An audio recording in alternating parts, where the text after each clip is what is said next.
இணைய நண்பர்களுக்கு வணக்கம். பொதுவா நான் புத்தகத்த பத்தி தான் வீடியோ போடுவேன். பட் புத்தகங்கள் படிக்கிறதுனால ஏற்படும் நன்மைகள பத்தி சமீபத்தில ஒரு ஒரு YouTubeல ஒரு வீடியோ பார்க்க நேர்ந்தது. அந்த வீடியோவ உங்களோட ஷேர் பண்ணலான்னு சொல்லிட்டு இந்த பதிவ போடுறேன். அத இந்த டிஸ்கிரிப்ஷன்லயும் நான் ஆட் பண்றேன். அதாவது அ யுனிவர்சிட்டி ஆஃப் பாரிஸ், அதாவது பாரிஸ் பல்கலைக்கழகத்தில பேராசிரியராக நரம்பியல் சம்மந்தப்பட்ட பேராசிரியராக இருக்கும் ஒருத்தர் புத்தகங்கள் படிக்கிறதுனால மனிதர்களுக்கு ஏற்படும் நன்மைகள பத்தி இந்த வீடியோல சொல்லியிருக்காரு. அம் அதாவது புனைவு புனைவு அதாவது ஃபிக்ஷன் படிக்கிறதுனால மனிதாபிமானம் மனிதர்களுக்கு ஜாஸ்தியாகிறதாகவும், நான் ஃபிக்ஷன் படிக்கிறது மூலமா நம்மளுடைய பகுத்தறியும் தன்மை ஜாஸ்தியாகிறதாகவும் அவர் சொல்லியிருக்காரு. ஸோ இந்த புத்தகம் படிக்கிறதுங்கிறது சமீப காலத்தில நெறைய பேருக்கு குறைஞ்சு போயிருக்கு. ஸ்டாட்டிஸ்டிக்கலா பார்த்தாலுமே நெறைய பேர் புக் ரீடிங் ரொம்ப கம்மியா இருக்கு. பட் புத்தகம் படிக்கிறதுனால ஒரு சமுதாயத்துக்கே ரொம்ப நன்மை அப்படிங்கிறத இவர் சொல்லியிருக்காரு. So I feel it's important.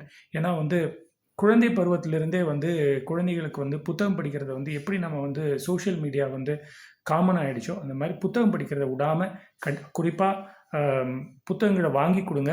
ஆன்லைன்ல படிக்கிறத விட இந்த புரொஃபசர் என்ன சொல்லியிருக்காருன்னா, ஆன்லைன்ல படிக்கிறத விட பிசிக்கல் ஹார்ட் காப்பி புத்தகங்கள படிக்கும்பொழுது, அது இன்னுமே மூளையில நல்லா பதிவாகுது.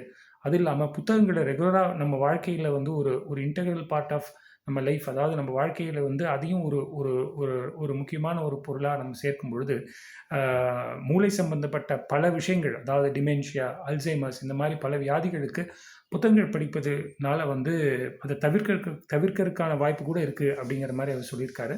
ஸோ நானுமே என்ன பண்ண போறேன்னா, இப்ப நான் பொதுவா போடுற புத்தகங்கள் எல்லாமே தவிர, ஆ குழந்தைகள், அதாவது ஒரு 12, 14 வயசு இந்த மாரி இருக்கிற குழந்தைங்களுக்கு எந்த மாரி புத்தகம் நல்லாருக்கும் அப்படிங்கிறத கூடிய விரைவில அது சம்மந்தமான சில சில பதிவுகள போடலான்னு பிளான் பண்ணியிருக்கேன்.